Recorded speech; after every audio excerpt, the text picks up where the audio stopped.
Sakina Kamwendo is out in Houghton in Johannesburg at the Nelson Mandela Foundation as it marks 23 years of existence today. Founded by the former statesman in 1999, the Nelson Mandela Foundation has in its custody an archive of the life and times of Nelson Mandela, which includes his works and writings. The collections include the handwritten papers, official records and unique artifacts from the personal archive of Nelson Mandela, in addition to records from the Office of Nelson Mandela after his retirement as President of South Africa in 1999. For some more on this, let's now catch up with Sakina. Very good morning to you, SK. Thank you so much for joining us. Just quickly take us through what's happening there and give us some background about today's festivities. Indeed, Sims, and as you correctly point out, it is today, to the day, the 23rd anniversary of the establishment of the Nelson Mandela Foundation. Now, as you rightly point out, when Madiba, who had, of course, indicated that he only wished to serve one term in office, and when that term in office ended, he then proceeded to the next project, which was, of course, the establishment of the foundation. And legend has it that Madiba then went to his staff and started like, this is what we need to do, that's what we need to do, and they had to remind him that, Tata, we no longer work for you, but the work got done all the same. And this is where we are, because this, of course, has been a work of many years. So we will be walking you through the space, the center of memory, of legacy, and we'll talk about exactly what it was intended for and how it is being utilized today. And I'm joined right now by a man who needs very little introduction, Mr. Houghton, who is, of course, the CEO of the Nelson Mandela Foundation. An absolute pleasure and an honor to be here this morning. Thank you so much, and thank you for honoring us by coming through to broadcast from here. I think it's an absolute necessity, not only to commemorate and to mark this auspicious day, but also just to remind us as a nation, because I think sometimes we forget who we are, you know, where we come from in terms of our identity as a people. And this is, of course, one of the intentions that Madiba had with the establishment of this foundation. You know, one of the beauties of the story of Nelson Mandela, as told from this building, is that we don't focus on Madiba only. I mean, when my predecessor, Ahmad Dango, tells the story of how one day Madiba walked through the door and he saw another exhibition on his life again, and he called Ahmad and said, no, this has to stop. Can you now focus on others who've also contributed? So for this part of the building, we then celebrate the lives of others who have contributed to what Madiba became and what our struggle was. And I think it's important that as we do so, we remind ourselves that the domineering nature of one voice is the one that always leads to there being problems in our society. Because then some people then want to disavow that voice. Because they then say, why is he the exception? When actually there were many others who contributed, as you can see with the exhibition that we have here, which was done by women artists, who then say to us, here are many women who contributed to our struggle, including people like Dulce September, people like this, it was a piece that was done by Shulin White. And these are pieces that are saying to us, you cannot forget others. And then you see the exhibition that's in the bigger floor that has Walter Sisulu, Walter Sisulu's life. And this one is more digital, that people can, you put in the goggles and you can see his life through the goggles, mainly for young people. I'm not saying anything about I also love audio-visual things to look. And I walked through and I was really encouraged, because I think this is exactly what Madiba had envisioned when he said, you know, put the lives of others on so that we can know more about our struggle, you know, what it took to get here as a nation, as a people. And looking at this exhibition here by, as you say, Shulin White, it's called Infinity to the Power of Women. And if we could just very quickly move around just to show what this particular exhibition is about. When we start here at the very end, This, of course, this artwork is about the Lady of the Law, Victoria Mxenge. And moving on from there, Letters from Nell, the story and the art of Lillian Ngoyi, that art piece there, paying homage to her. The Medicine Woman, Dr. Kesavalu Guna. And then next to that is The Birth of the Black Sash. And this piece of art is dedicated to Jean Sinclair of the Black Sash. And next to that, 20,000 Tears, Dulcie September.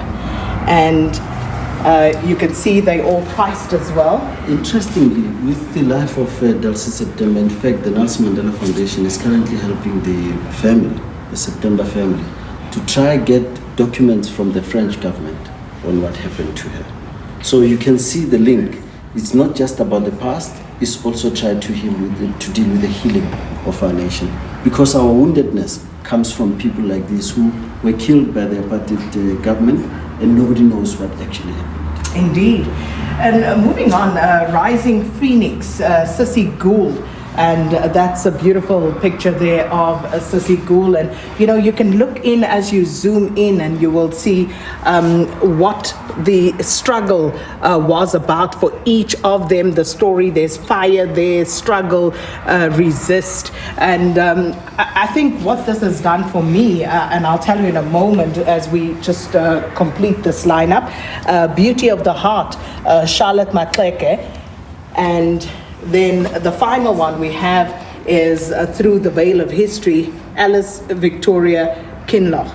So I realized, Silo, as an example, that I know some of these women, but there are a few here that I don't know about. And what this has done is say to me, okay, take those pictures and go and find out who these women were. Precisely, and whenever we get young people in the building, we then try to push them to say what you thought you knew about our history, actually you don't. You need to go further and find out more about some of the stuff that we have on the floor. And most of the exhibitions that we have, and you'll see when we go to the other side, we try reveal a little bit also about the life of Madiba himself. And there's a letter there that was read by Ozinzi. You'd remember that letter? Yes. That was read by Ozinzi. And that letter kind of reminds people that Madiba rejected conditional release 3 times.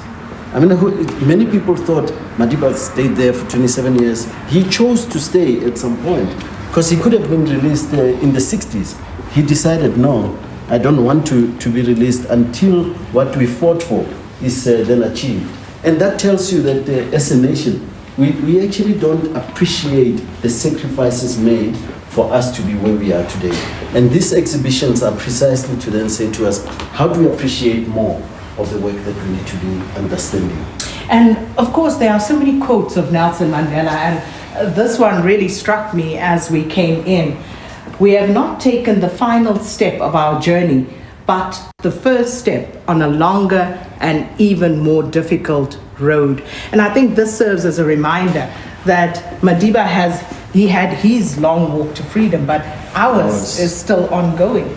You know, what's said about our country at the moment, SK, is the current issues that we're dealing with, ranging from xenophobia to what we call Afrophobia here at the NMF, but then also race and identity, the issue of the flag, which has again become a point of division to our nation.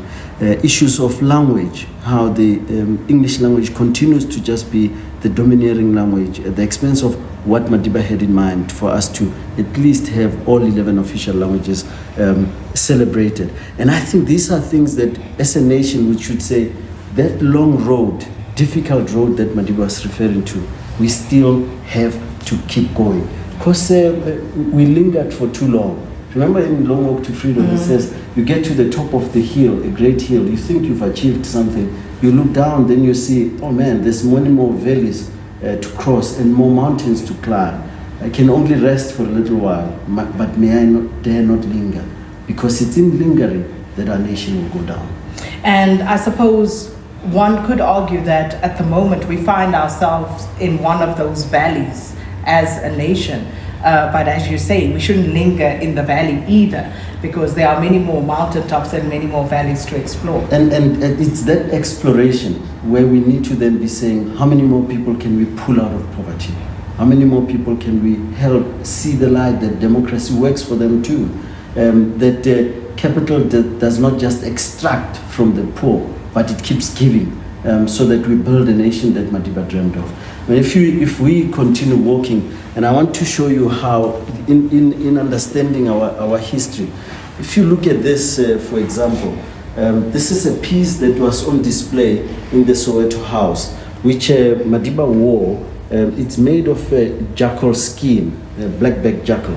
And it's that case which many people actually don't remember. We call it the forgotten trial, where Madiba said he was a black man in a white man's court.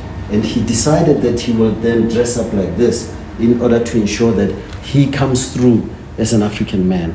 And I think it's that pride in self that we need to again be instilling, to say, let's not lose hope in who we are as a people, but we must continue to then say, as Africans, how do we become better to build a nation and also a continent of our dreams? Before we proceed, Silo, just here to your left, this is quite interesting because this is Braille.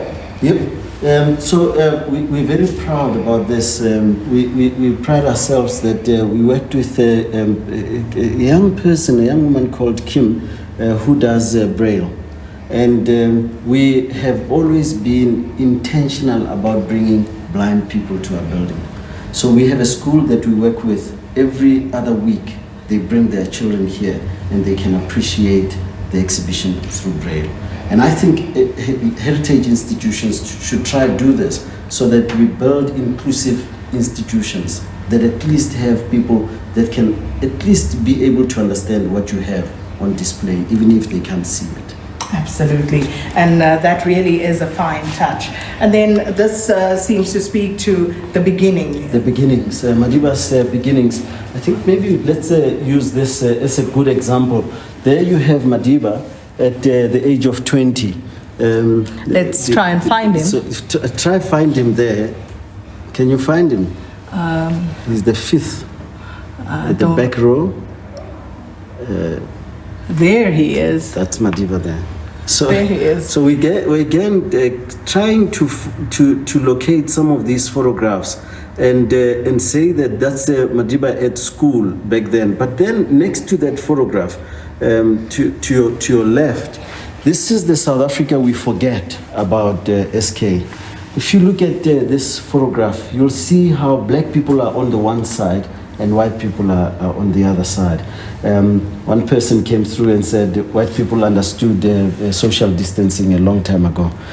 So the COVID regulations were clearly, and this is this is 1940s when Madiba arrived in Johannesburg. And next to it, you find a home that Madiba lived in when he was in Alex.